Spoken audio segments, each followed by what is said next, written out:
Assalamualaikum warahmatullahi wabarakatuh. Saya Nazilatul Hafidhah dengan NIM 2532005. Di sini saya akan mempresentasikan tugas dari mata kuliah belajar dan pembelajaran dengan judul Teori Kognitif Ausubel. Ini kita masuk ke slide pertama, yaitu pengenalan teori kognitif Ausubel.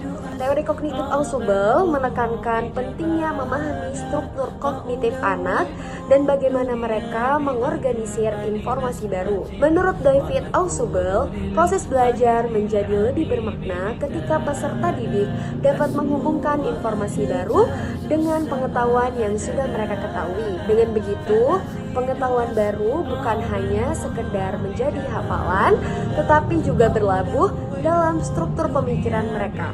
Saya mengambil 3 poin penting dari teori Ausubel. Yang pertama, pembelajaran bermakna. Pembelajaran bermakna terjadi ketika informasi integritas ke dalam struktur kognitif yang sudah ada. Kemudian yang kedua, advanced organizer. Penggunaan advanced organizer untuk membantu anak-anak memahami bagaimana informasi baru terkait apa yang sudah mereka ketahui. Yang ketiga, peran guru. Guru berperan sebagai fasilitator yang membantu anak-anak mengaitkan konsep-konsep baru dengan pengetahuan yang sudah mereka ketahui. Yang pertama yaitu pembelajaran bermakna. Di sini saya akan menjelaskan maksud dari pembelajaran bermakna ini. Jadi, anak-anak perlu memahami konsep dasar sebelum mempelajari konsep yang lebih kompleks. Karena pemahaman awal akan membantu mereka menghubungkan pengetahuan baru dengan apa yang sudah mereka ketahui. Maksudnya di sini adalah ketika anak-anak mendapatkan informasi baru, mereka bukan hanya mendapatkan informasi baru begitu saja, tetapi mereka juga menghubungkan dengan pelajaran yang sudah mereka ketahui sebelumnya. Misalnya, pada saat menjelaskan tentang sistem pencernaan manusia, anak-anak sudah dijelaskan terlebih dahulu dan mendalam tentang makanan dan gizi.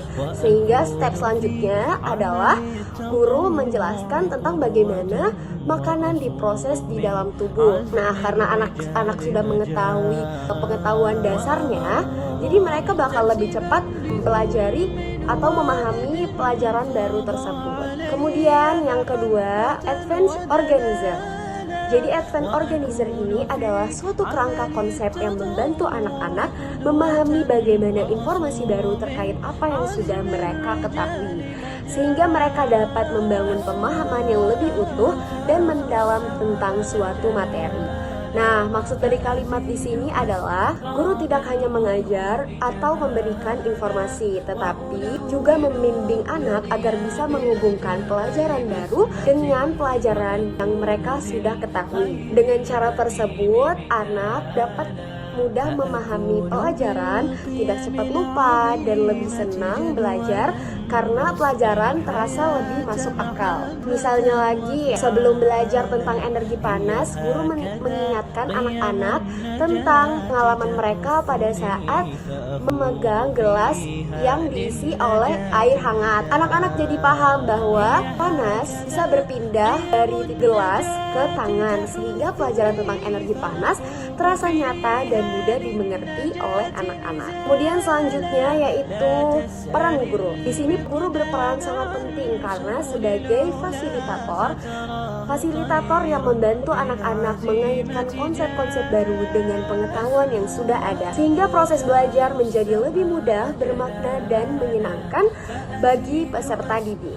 Maksud kalimat di sini adalah guru berperan sangat penting dalam membantu anak-anak belajar dengan cara yang tertata dan bermakna. Kemudian ada beberapa yang bisa dilakukan oleh guru agar pembelajaran menjadi lebih terarah dan bermakna. Cara yang pertama yaitu mengajar secara terstruktur, yaitu menyampaikan pelajaran langkah demi langkah agar anak muda memahami dasar-dasarnya.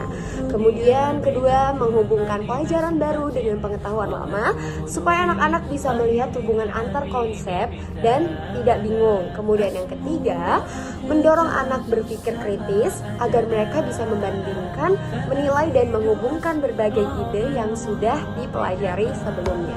Kemudian slide ke-7 di sini yaitu adalah penerapan teori Ausubel. Yang pertama yaitu menggunakan metode pembelajaran yang terstruktur.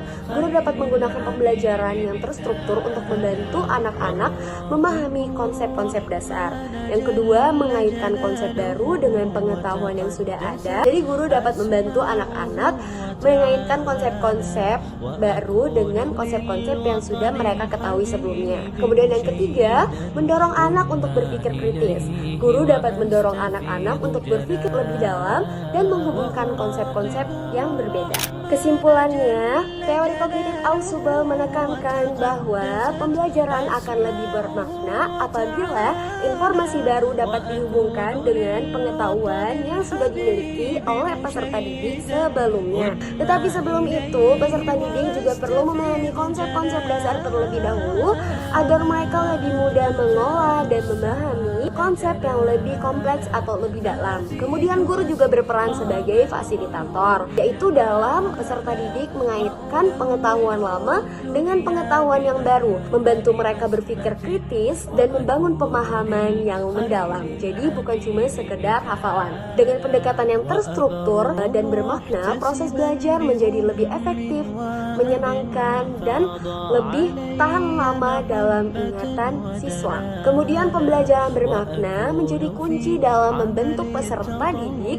yang tidak hanya cerdas secara akademis tetapi juga mampu menerapkan pengetahuan mereka dalam kehidupan sehari-hari. Baik, mungkin itu saja yang dapat saya sampaikan. Kurang lebihnya mohon maaf. Wassalamualaikum warahmatullahi wabarakatuh.